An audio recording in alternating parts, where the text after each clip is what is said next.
All of you, welcome to the session. Today we are going to see vapor compression machine. So this is also one technique to attain low temperatures of the substance. Okay, let us see what is the principle behind this machine. The principle involved is the production of low temperature by making a liquid evaporate rapidly under reduced pressure and the circulating the evaporating liquid around the enclosure. See, this is what the principle here. So what we are doing, the production of low temperature by making a liquid evaporate rapidly, making a liquid evaporate rapidly under reduced pressure, and which one is circulating around the enclosure.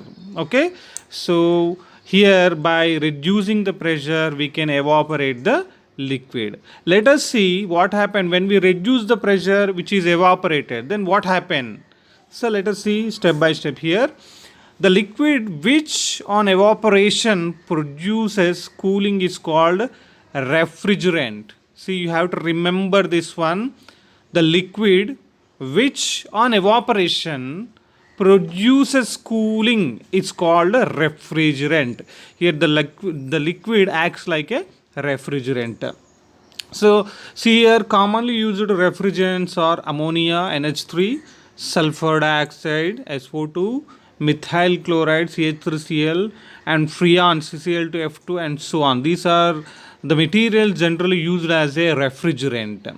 In large refrigerating plants, we can use ammonia as a refrigerant, while in small refrigerator like our refrigerators in our home, so we can use sulfur dioxide or freons as a refrigerants. Okay, let us see ideal refrigerant, their properties one by one. The refrigerant should have low boiling point and low freezing point.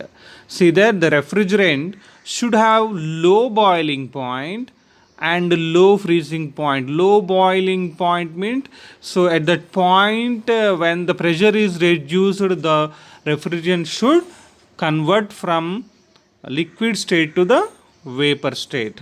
So low freezing point. It should be vapor at a normal temperature and pressure. See there, at a normal temperature, the refrigerant should be in the form of vapor only. Okay. So one more very important thing is it should be non-flammable, non-explosive, and should not have bad effect on stored food material. Okay. So it is non-flammable, non-explosive, and shouldn't have bad effect on the stored food materials. Okay, now it should have high thermal conductivity. It should have high thermal conductivity. Now the latent heat of vaporization of the refrigerant liquid must be large. Understand, where the latent heat of vaporization of the refrigerant liquid must be large. When a small quantity of liquid evaporates, a large amount of heat is removed, and so the cooling will be more, Next, the specific volume should be small in order to reduce the size of the compressors. The pressure necessary to liquefy the vapor in condenser coils must not be very large. Otherwise, the operators will have to be very robust and heavy. See there, where the vapor compression machine majorly contain these components. If you observe the picture carefully, there exists compression chamber is there on the top here. Compression chamber is there. So at the bottom of the compression chamber, you can observe that two walls are there. One is VD and one is VS. Two walls are there, and also condenser is there. If you observe where it is represented by C, where the condenser is there, which is surrounded by cold water, where the cold water is represented by blue color. If you observe carefully, well, the cold water is represented by blue color in the picture. Okay.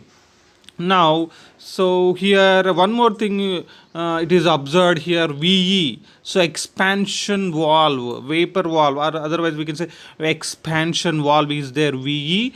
And one more important thing is evaporator. See there, that is represented by E. So when the matter is coming towards the evaporator, in the evaporator their color is changed. Let us see why I use different colors in the pipes. Let us see further. Okay, so these are the components what we are using in the vapor compression machine. Okay, majorly compression pump, two valves which are at the bottom of the chamber, and a condenser, and expansion valve, and evaporator. So these are the major components are the in the compression machine.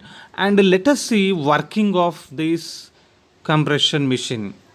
Right, all right. Here you have to observe that where Vs is the valve, where the Vs is the valve, in between these two valves, at a time only one valve will work out. Only one valve will work out. See there, when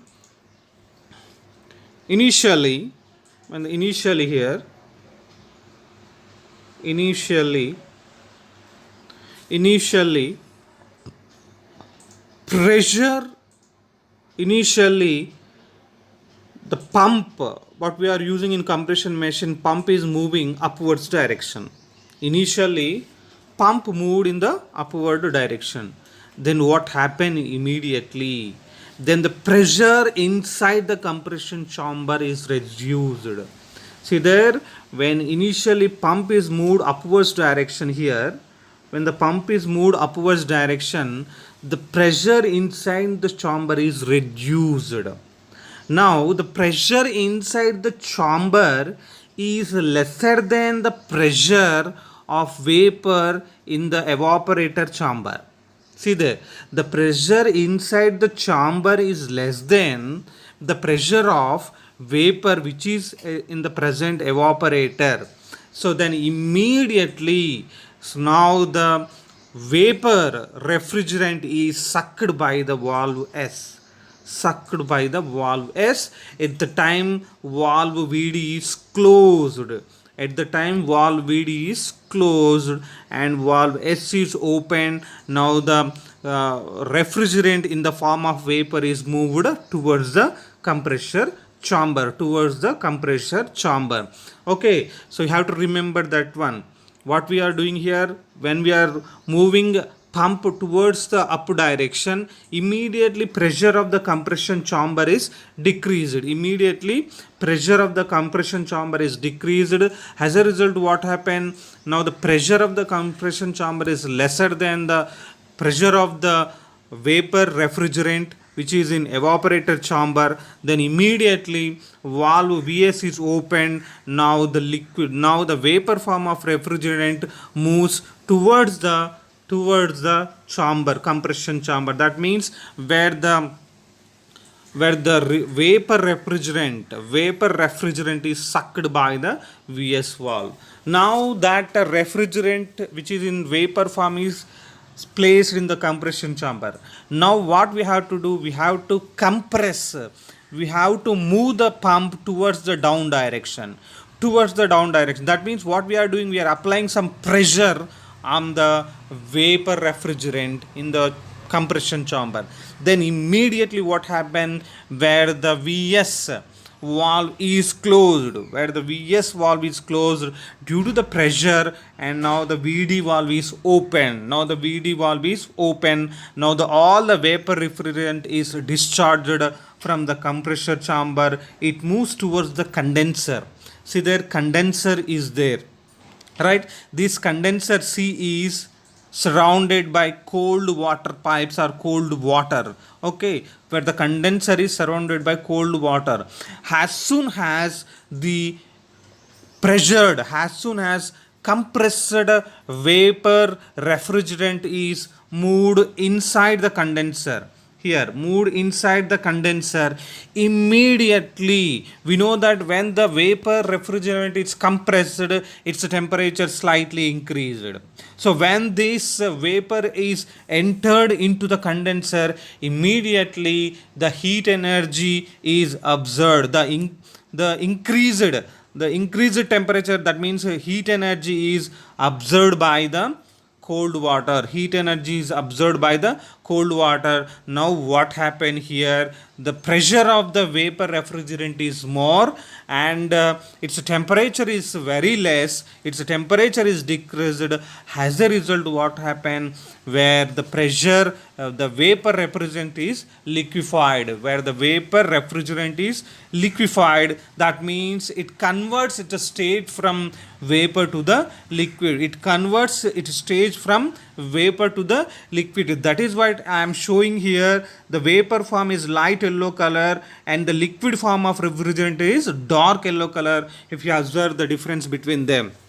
Now in the condenser, what happened? Vapor refrigerant is converted into the liquid form. Vapor refrigerant is converted into the liquid form, which contain high pressure and a very low temperature. Okay, now this liquid is used to go through the evaporator by using here expansion valve. Now the liquid refrigerant passes through the regulator valve. This can also be called regulator valve, or expansion valve into the evaporator coil. The regulator valve reduces the pressure of liquid. See there, the function of the expansion or regulator valve is which regulates the pressure of the liquid. That means it reduces the pressure of the liquid, and from high value from inside condenser to the low value inside evaporator. Okay, now what happened? Due to the low pressure, so when the pressure is decreased, due to the low pressure, the liquid evaporates in evaporator. When the pressure is decreased, when the pressure of the liquid refrigerant is decreased, immediately it starts to evaporate. In evaporator. So here you have to observe that when the liquid is under reduced pressure, it starts to evaporate. When the liquid is under reduced pressure, it starts to evaporate. As a result, will get cooling effect. Then now the surroundings will become very cool. What is the reason behind this one? When the pressure is low, what happened? Liquid refrigerant starts to evaporate. So what happened? Why if it is evaporates, why we can get cooling effect? Because to evaporate where the liquid requires some external energy, right? So to evaporate, liquid refrigerant required some external energy. So nothing energy is transferred from the surroundings to the liquid. Okay, so liquid itself observing its latent heat to convert from liquid state to evaporate state, So in that case, what happened? By the conversion of refrigerant from liquid state to evaporate states, it utilizes its latent heat, right? As a result, then the temperature of that surroundings reduces very low. That means where it suffers cooling effect. Cooling process takes place. So in the evaporator, cooling process takes place in the evaporator. In the evaporator, we can store the food items, right? We can store any, if you want to protect the items, we can place in the evaporator. Then what happens after a certain time? The food items or the water, whatever it is placed inside the evaporator, they will become very cool. Why? Because there exists a liquid. When the liquid refrigerant entered into the evaporator chamber at low pressure, which immediately converted into vapor form. Refrigerant is converted into vapor form by receiving the latent heat from the stored items, right? From the stored items. Then as a result, what happened? Where the stored items lost some heat energy by cooling itself. By cooling itself. Okay, this is the actual process takes place in the system. Now what happened? Immediately we can pull up the chamber, compressor chamber. Now the pressure is decreased. As a result, what happened? Pressure of the evaporator is more than the pressure of the compressor chamber. Now this evaporant again evaporate vapor refrigerant, that means which is in evaporate form, moves towards the compressor machine, and again this cycle is again and again repeated. As a result, we can get more and more cooling effect. If more and more cooling effect, as more and more liquid evaporates in the evaporate coil, as more and more liquid evaporates in the evaporate coil, the more cooling is produced, and the temperature of storage space or surroundings water is lowered. Okay, so the temperature of storage space or surroundings water is lowered. After certain time, the temperature reaches desired value. The above cycle is repeated again and again. So this is the whole process takes place within the vapor compression machine, that is also called fridge dryer. That is also called fridge dryer. Okay, you have to write down principle and what are the properties of ideal refrigerant and the diagram, and you have to write the construction and working of vapor compression machine. Okay, so this is also one of the important questions from chapter 4 unit 2.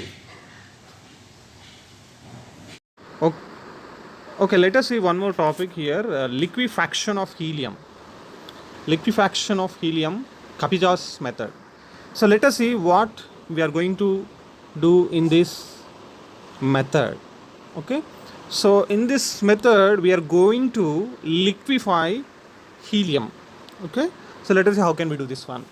Kapitsch's developed a helium liquefier using Claude's method, in which both the adiabatic expansion and Joule Kelvin effect are utilized, where helium was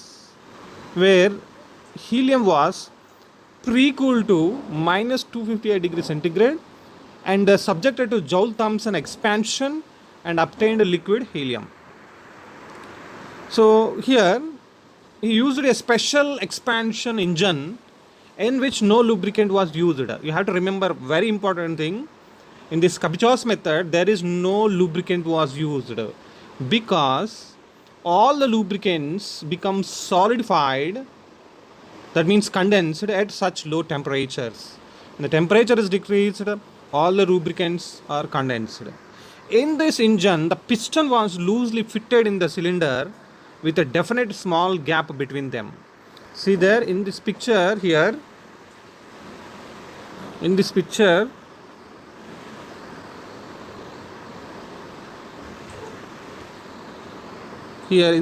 the piston was loosely fitted here because it must be movable.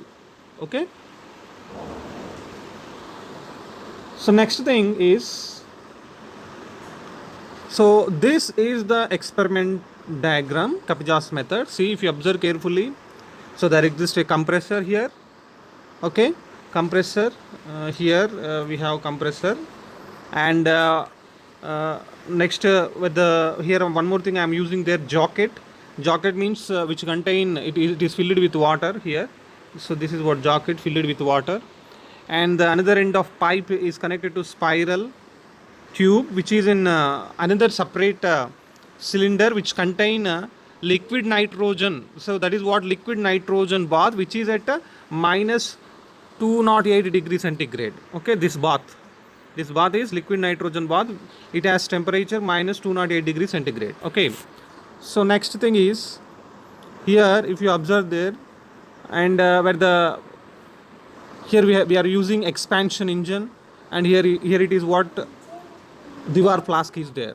Okay, now let us see working function of this equipment. Now what I am doing here, I am sending from here dry helium gas is taken in the compression chamber, and now I am compressing the gas at 30 ATP. At 30 ATP means atmospheric pressure. At 30 ATP I am compressing the helium dry gas. Okay, helium dry gas. Now let us see what happened. Now when the gas is compressed, you know that when the compression takes place, the temperature of that gas is increased slightly. Alright, so now when this gas as soon as entered into the jacket, where the jacket is filled with water, so immediately now the heat which is developed inside the helium dry gas is transferred to the jacket. That means water absorbs heat developed in the gas. Now that gas follows and entered into the liquid nitrogen bath. See there, liquid nitrogen bath. From here onwards, which is entering into liquid nitrogen bath, it has temperature minus 208 degrees centigrade. That means where the liquid nitrogen, where the helium gas attains the temperature equal to the liquid nitrogen bath temperature, that is minus 208 degrees centigrade. Okay, so then after that gas, when it is about to enter heat exchanger, immediately it is split into two parts here. Okay, here that helium gas split into two parts. Okay, so 90% of helium gas moved into the expansion engine, and only 10% of helium gas moved straightly downwards direction, okay, towards the nozzle. Right, so what happened here? When the helium gas entered into the expansion engine, due to the Joule-Thomson expansion in this setup, so immediately what happened, the temperature of helium gas decreased. That means what happened, gas it cools to minus 263 degrees centigrade. So where the gas attains how much temperature? Minus 263 degrees centigrade. This cooled gas rises up in the heat exchanger. That means this cooled gas immediately rises up in the heat exchanger and cools the second part coming towards the nozzle. Okay, this cooled gas immediately rises up here, which is rises up in the heat exchanger, and it cools down the remaining 10% helium gas which is coming towards the nozzle. Then let us see what happened here. The second part is now so cooled that after the expansion at nozzle, so here also expansion takes place. After the expansion at the nozzle N, it is liquefied. The liquefied portion collected in the Dewar flask. Here the liquefied portion is collected in the Dewar flask. See there, Dewar flask. Okay, so and the remaining part goes back to the compressor, to the heat exchanger. The part which is not converted into the liquid helium, so that portion is again back to the compressor, where here I am using again back to the compressor, and here from here to here, and again it is compressed. Again the same action takes place. Okay, again the same action takes place by this way. So we can get liquid helium by this way until we get sufficient amount of liquid helium. We can continue this process. Okay, see there what is happening. Initially what we are doing here, we are compressing the dry helium in the compressor chamber. Here in the compressor chamber, then that compressed gas, some heat is developed inside it, so that is absorbed by the water jacket. When it is flowing through the water jacket, so again it is entered into the bath. So that liquid nitrogen bath is at minus 208 degrees centigrade. Okay, so at which the helium gas attained minus 208 degrees centigrade. Then after what happened, this gas, when it is about to enter the heat exchanger, it is split into two parts. One part, that means 90% of helium gas is entered into the expansion engine, and the 10% is moving down towards the nozzle. Then what happened within the expansion engine, so where the gas suffers Joule-Thomson effect. When the gas suffers here Joule-Thomson effect, as a result what happened, its temperature is decreased to minus 263 degrees centigrade. Its temperature is decreased to minus 263 degree centigrade. Now what happened here, adiabatic expansion takes place within the expansion engine. Then after this cooled gas again rising up in the heat exchanger. As a result, due to this very cooled gas, the remaining portion which is in the heat exchanger also become very cool, and that liquid trying to move towards the nozzle. So when it is moved towards the nozzle, immediately so it is expanded at nozzle N and it is liquefied.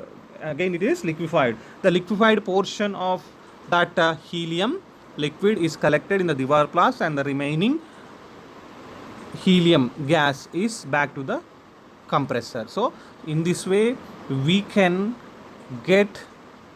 convert, we can liquefy the helium gas into helium liquid.